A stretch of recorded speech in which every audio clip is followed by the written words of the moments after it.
Take a second to just close your eyes. Imagine you're drifting in total silence. There's no wind, no noise, no weight pulling you down. In front of you, it's just the deep, dark void, sprinkled with billions of tiny diamonds, the stars. In this massive cosmic ocean, distances are so huge that our human brains can't even really wrap around them. To reach even the closest star, it would take us thousands of years. But what if there was a secret, a little cheat code in the fabric of reality? Today we're diving into a concept that flips everything we know about time and space on its head, the wormhole.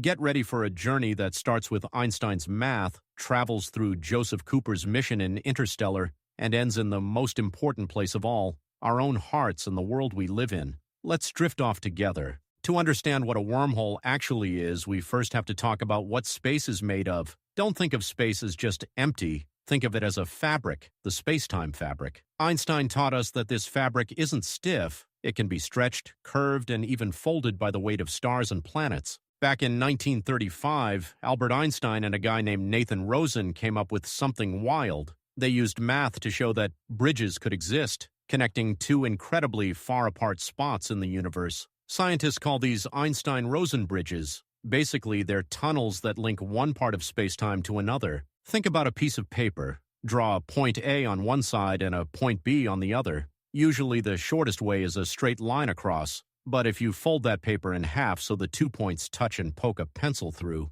you just created a shortcut. You didn't travel across the paper, you traveled through the fold. That's a wormhole. The name wormhole came later in the 50s. Physicist John Wheeler used a cool analogy. Think of a worm on an apple. Instead of crawling all the way around the skin, the visible universe, the worm digs a hole straight through the core to get to the other side faster. Simple, right? In the movie Interstellar, Christopher Nolan didn't just make things up for a cool story. He worked with a real physicist, Kip Thorne, to make sure the science felt real. Most movies show wormholes as flat, spinning drains, but in Interstellar it's a sphere. Why? Because a hole in 3D space would look like a ball. When Cooper and the crew of the Endurance get near Saturn, they see this crystal-like bubble reflecting the galaxies from the other side. It's a window into the unknown. For Cooper and Brand, the wormhole isn't just cool science, it's desperate hope. Earth is dying. This tunnel is the only exit sign left, a gift left by them, those mysterious fifth-dimensional beings.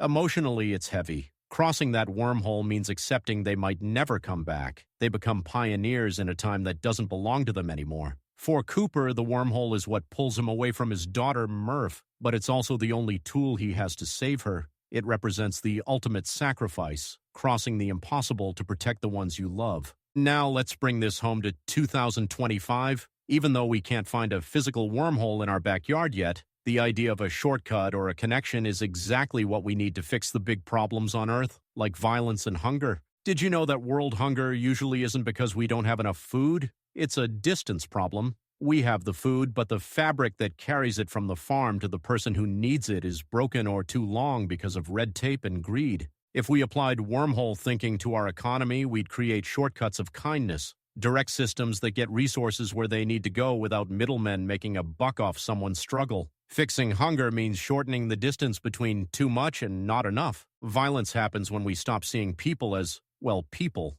We see others as distant, like they're in another galaxy because of their politics or where they're from. But a wormhole is a bridge. In our daily lives, empathy is that bridge. When you put yourself in someone else's shoes, you're basically folding the emotional space between you. You stop seeing an enemy far away and start seeing a neighbor right next to you. Violence fades when the distance between me and you is closed by understanding. The wormhole teaches us that impossible is just a matter of perspective. If space can be folded, then problems that seem huge today, like inequality or conflict, might also have shortcuts we haven't found yet. Maybe the biggest secret of Interstellar isn't the physics of the stars, but what Brand says. Love is the one thing we're capable of perceiving that transcends dimensions of time and space. Love is the original wormhole. It connects us to people who are gone, people who haven't arrived yet, and people suffering on the other side of the planet. Now let's take a moment to really sit with that idea Amelia Brand shares in the movie,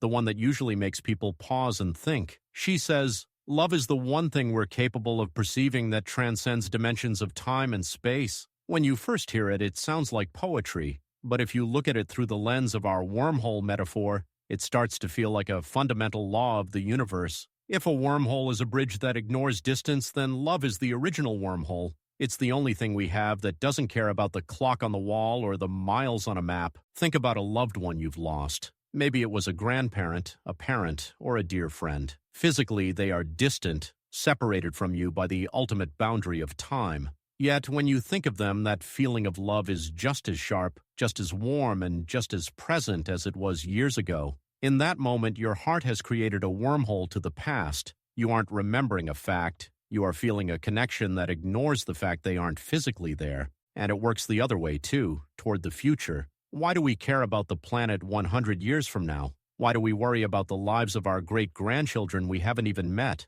It's because love acts as a bridge to people who haven't even arrived yet. It's a preemptive wormhole. Love allows us to care about a point in time that we will never personally see. But this isn't just touchy-feely stuff. Science has actually spent decades trying to track this internal wormhole and how it affects our bodies. There's a famous study called the Harvard Study of Adult Development. It's one of the longest-running studies in history, tracking people for over 80 years. And guess what the big secret to a long life was? It wasn't money, fame, or even a perfect diet. It was the quality of their relationships. People who felt connected, who had those bridges of love, lived longer, had sharper memories, and their brains stayed healthier as they aged. When we experience love or deep connection, our brains release a chemical called oxytocin. Scientists often call it the cuddle hormone, but you can think of it as the wormhole fuel. Oxytocin literally lowers our blood pressure and reduces levels of cortisol, the stress hormone.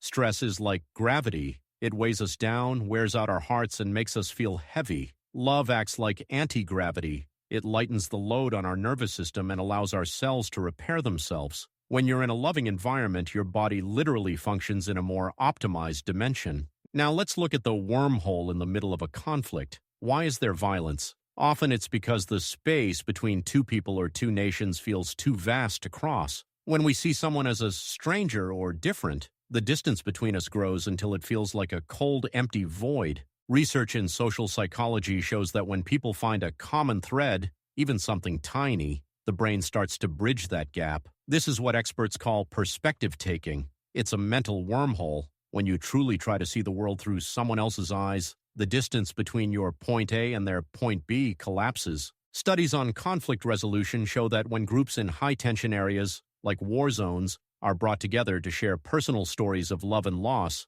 the enemy image disappears. You can't hate someone whose bridge you've walked across. By using love as a shortcut to understanding, we bypass the long road of resentment and anger that usually leads to violence. In our modern world, especially in 2025, we're dealing with a loneliness epidemic. It's a weird paradox. We're more connected by technology than ever, yet we feel further apart. That's because a link isn't the same thing as a bridge. A wormhole isn't just a line, it's a fold that brings 2 points together so they touch. Scrolling through a feed is just looking at point B from a distance. Truly loving someone, listening to them, being there for them, is folding the paper so you're actually there. So, as you listen to this, think about the wormholes you've built in your own life. Think about the people who, no matter how far away they are, feel like they're sitting right next to you. That's the power of the universe inside you. You have the ability to defy physics every single day just by caring. You are a cosmic architect. Every time you choose kindness over anger or empathy over judgment, you are building a bridge that makes this massive, intimidating universe feel just a little bit smaller, a little bit warmer, and a lot more like home.